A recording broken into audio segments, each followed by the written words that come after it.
Finally Gruhalakshmi ಯೋಜನೆಯ ಹಣ ಬರುವಂತಹ ಸಮಯ ಬಂತು ಅಂತಾನೆ ಹೇಳ್ಬೋದು. ನೆನ್ನೆ ತಾನೇ ವಿಡಿಯೋದಲ್ಲಿ ಹೇಳಿದೆ ಏನಾಗಿದೆ ಮೀಟಿಂಗ್ ಅಲ್ಲಿ ಅಂತ. ಹಣದ ವ್ಯವಸ್ಥೆ ಸಿದ್ಧತೆ ಎಲ್ಲ ನಡೆದಿದೆ. ನಮಗೂ ಒಂದು ಅರ್ಧ ಗಂಟೆ ಮುಂಚೆ ನೋಟಿಫಿಕೇಶನ್ ಬಂದಿದ್ದು ಸಿದ್ದರಾಮಯ್ಯ ಸರ್ ಅವರಿಂದ ಯಾವಾಗ ಹಣ ಬಿಡುಗಡೆ ಆಗ್ತಾ ಇದೆ ಅಂತ. ಸೊ ನಿಮ್ಗೆ ತಿಳಿಸ್ಬೇಕಲ್ವಾ, ಖುಷಿ ಆಗ್ತೀರಾ ಗೃಹಲಕ್ಷ್ಮಿಯರು. ಇವತ್ತೆಲ್ಲಾ ಸಿದ್ಧತೆ ಆಗಿದೆ. ಡಿಬಿಟಿ ಥ್ರೂ ಡಿವಿಷನ್ ವೈಸ್ ಅಲ್ಲಿ ಹಣವನ್ನ ಕಳಿಸಿದ್ದಾರೆ. ಸೊ ಹಾಗಾದ್ರೆ ಯಾವಾಗ ಬರುತ್ತೆ ನಮ್ಮ ಅಕೌಂಟಿಗೆ ಅಂದ್ರೆ ನಾಳೆ ಬರ್ತಾ ಇದೆ. ನಾಳೆ ನಿಮ್ಗೆ 16ನೇ ಕಂತು ಅಂದ್ರೆ ನವೆಂಬರ್ ತಿಂಗಳ ಹಣ ಬರ್ತಾ ಇದೆ 2000. ನಾಳೆ ಬರ್ಬೋದು, ಯಾರಿಗ್ ಬರ್ಲಿಲ್ವೋ ನಾಡಿದ್ದು ಕೂಡ ಬರ್ಬೋದು. ಈ 3 ದಿನಗಳ ಕಾಲ ಶುಕ್ರವಾರ ಶನಿವಾರ ಭಾನುವಾರ ನಾವು 16ನೇ ಕಂತಿಂದ ಹಾಕ್ತಿವಿ ಅಂತ ಅವ್ರು ಹೇಳಿದ್ರಲ್ವಾ. 6000 ಅಂತ. 6000 ಎಲ್ಲ ಸೀನಿಲ್ಲ. ಈಗ ಅವ್ರು 2000 ಹಾಕ್ತಾರೆ. 17ನೇ ಕಂತು ಕೂಡ ಸೋಮವಾರದಿಂದ ಹಾಕ್ತಿವಿ ಅಂತ ಹೇಳಿದ್ದಾರೆ.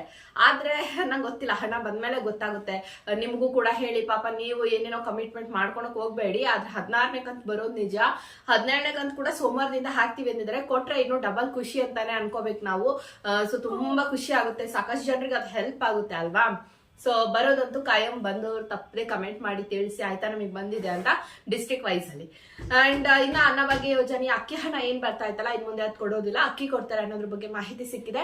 ಸೊ ಕ್ಲಾರಿಟಿನೂ ಅಂದ್ರೆ ಅದನ್ನ ಮುನಿಯಪ್ಪರ್ ಅವರು ಹೇಳಿರುವಂತದ್ದು, ಅದ್ರ ಬಗ್ಗೆ ನಿಮ್ಗೆ ನಾಳೆ ತಿಳಿಸ್ತೀನಿ. ಓಕೆನಾ. ಸೊ ಇವತ್ತೇ ಲೆಂತಿ ಆಗ್ಬಿಡುತ್ತೆ ವಿಡಿಯೋ, ಹಾಗಾಗಿ ನಾಳಿನ ವಿಡಿಯೋದಲ್ಲಿ ಅದ್ರ ಬಗ್ಗೆ ತಿಳಿಸ್ಕೊಡ್ತೀನಿ. ಇವತ್ತು ಖುಷಿ ಆಯ್ತು ಅಂತ ನಾನು ಭಾವಿಸ್ತಾ ಇದ್ದೀನಿ. ನಾಳೆ ಹಣ ಬಂದವರು ದಯವಿಟ್ಟು